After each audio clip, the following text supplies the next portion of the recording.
Hello dear students, आज के lecture में हम बात करेंगे पैरेन्काइमा और स्क्लेरेन्काइमा टिश्यू की, जो कि प्लांट्स के अंदर सिंपल परमानेंट टिश्यू के नाम से हम पढ़ते हैं। आपको सामने एक ट्रांसफर सेक्शन का दिख रहा है माइक्रोग्राफ। माइक्रोस्कोप के नीचे जब हम स्लाइड्स देखते हैं, स्टेन की हुई नाइसली स्टेन्ड स्लाइड्स हमारी इस तरीके से नज़र आती हैं। ये जो हॉलो स्पेसेस आप देख रहे हो, ये हॉलो स्पेसेस आपके हैं सेल्स। ये ठीक है, ये जैसे एक है, ये एक सेल दिखा रहा है बड़े साइज़ का, ये छोटे साइज़ की सेल्स दिख रही हैं। अगर आप इनकी आउटलाइन देखो तो जहाँ पर आपको ये थिन आउटलाइन दिख रही है वो थिन वॉल्ड सेल्स हैं। यहाँ पर इस एरिया में आप देख रहे हो कि थिक वॉल्ड सेल्स हैं, ये स्क्लेरेन्काइमेटस सेल होती हैं। इधर आपको एनलार्ज करके इधर आपने इनको सेल वॉल को देखना है ध्यान से। सेल वॉल का कंपैरिजन आपको दिया हुआ है। थिन सेल वॉल पैरेन्काइमा के केस में होती है, स्क्लेरेन्काइमा के केस में वॉल्स थिक हो जाती हैं अलग अलग टाइप के सब्सटेंसेस के जमा होने की वजह से, डिपोजिशन की वजह से। ठीक है, तो इन वाले सेल्स के जो कैरेक्टरिस्टिक्स हैं जो हमने पढ़ने हैं, हमारे को पेपर में पूछे जाते हैं, पैरेन्काइमेटस सेल्स के फीचर्स बताओ या स्क्लेरेन्काइमेटस सेल्स के फीचर्स बताओ, तो वो फीचर्स हम इस लेक्चर में डिस्कस करेंगे। सबसे पहले पैरेन्काइमा की बात करते हैं।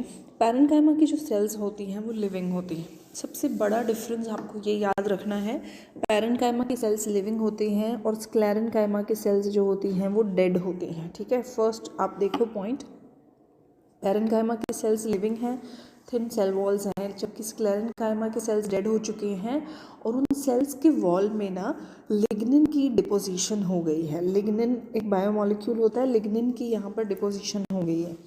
उसके बाद सेकंड पॉइंट देखिए, पैरेन्काइमा में क्लोरोप्लास्ट प्रेजेंट हो सकता है, क्रोमोप्लास्ट प्रेजेंट हो सकता है या ल्यूकोप्लास्ट प्रेजेंट हो सकता है। जब हम क्लास 11th में सेल स्ट्रक्चर वाला टॉपिक पढ़ते हैं ना, वहाँ पर हम टाइप ऑफ प्लास्टिड्स पढ़ते हैं कि प्लास्टिड्स जो होते हैं वो 3 टाइप के होते हैं, chloroplast, chromoplast, leucoplast. Chloroplast green colour provide करते हैं प्लांट्स को। जो बाकी सारे कलर सब्सटेंसेस हम देखते हैं प्लांट्स में, जो फ्लावर्स देखते हैं हम मल्टीपल कलर्स के, वो सारे के सारे क्रोमोप्लास्ट के द्वारा प्रोवाइड किए जाते हैं। और स्टोरेज जो होता है, कलरलेस प्लास्टिड जो स्टोरेज का काम करते हैं प्लांट्स में, उनको हम ल्यूकोप्लास्ट कहते हैं। ठीक है, जो आगे और डिफरेंट टाइप्स का हो सकता है डिपेंडिंग अपॉन कि वो क्या चीज़ स्टोर कर रहे हैं, प्रोटीन स्टोर कर रहे हैं या ऑयल स्टोर कर रहे हैं या स्टार्च को स्टोर कर रहे हैं। ठीक है, नेक्स्ट पॉइंट है कि जो पैरेन्काइमा है, जो पैरेन्काइमा आगे चल करके, जिस अभी हमने ऊपर पढ़ा ना कि मे कंटेन क्लोरोप्लास्ट हो सकता है, तो जिस पैरेन्काइमा के सेल्स में, जिस एरिया में आपको क्लोरोप्लास्ट मिलेंगे तो वो आपको ग्रीन कलर का दिखेगा, है ना। अगर आपके यहाँ पर पैरेन्काइमा में क्लोरोप्लास्ट हैं तो वो आपको ग्रीन कलर का दिखेगा। तो वो जो ग्रीन पैरेन्काइमा है उसको हमने अलग से एक नाम दिया है, वो नाम है क्लोरेन्काइमा। ठीक है, वो फोटोसिंथेसिस के लिए रिस्पॉन्सिबल होता है। और अगर वो क्लोरोप्लास्ट ना हो करके उसमें बड़े बड़े एयर स्पेसेस हों प्रेजेंट, जिसमें एयर भरी हो, तो वो क्या करेगा, वो एक्वेटिक प्लांट्स को फ्लोट करने में हेल्प करेगा। ठीक है, स्क्लेरेन्काइमा का जो सेकंड पॉइंट है, क्योंकि इसमें लिग्निफाइड सेल्स होती हैं, लिग्निफाइड सेल वॉल्स होती हैं, तो वो बहुत हार्ड और स्ट्रॉन्ग हो जाता है। तो क्योंकि वो हार्ड है, वो प्लांट को स्ट्रेंथ प्रोवाइड करने का काम करता है।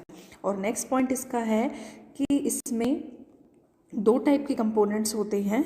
पहले होते हैं स्क्लेरेन्काइमेटस फाइबर्स और दूसरे होते हैं स्टोन सेल्स। एक होते हैं स्क्लेरेन्काइमेटस फाइबर्स और दूसरे होते हैं स्टोन सेल्स। यानी कि जो स्टोन सेल्स होंगे वो स्फेरिकल या ओवल शेप के होंगे, लेकिन जो फाइबर्स होंगे वो धागे जैसे यानी कि लॉन्ग और टेपरिंग होंगे।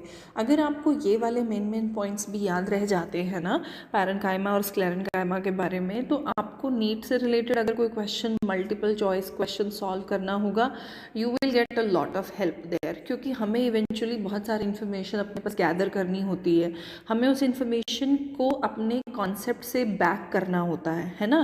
क्योंकि अब यही बात लगा लो कि हम कैसे याद रखें कि पैरेन्काइमा की वॉल्स पतली हैं या स्क्लेरेन्काइमा के वॉल्स पतले हैं।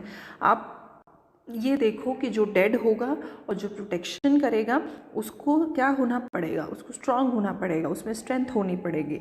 जिसको फोटोसिंथेसिस करना होगा उसमें क्लोरोप्लास्ट प्रेजेंट होंगे और उसमें मेटाबॉलिज्म चलता रहेगा, तो वो डेड हो नहीं सकती। तो पैरेन्काइमा के लिविंग सेल्स हैं, इसलिए वो फोटोसिंथेसिस करते हैं, और स्क्लेरेन्काइमा के जो सेल्स हैं वो डेड हैं और उनके वॉल्स मोटे हैं, इसलिए वो प्रोटेक्शन का काम करते हैं। I am gonna see you in my next class.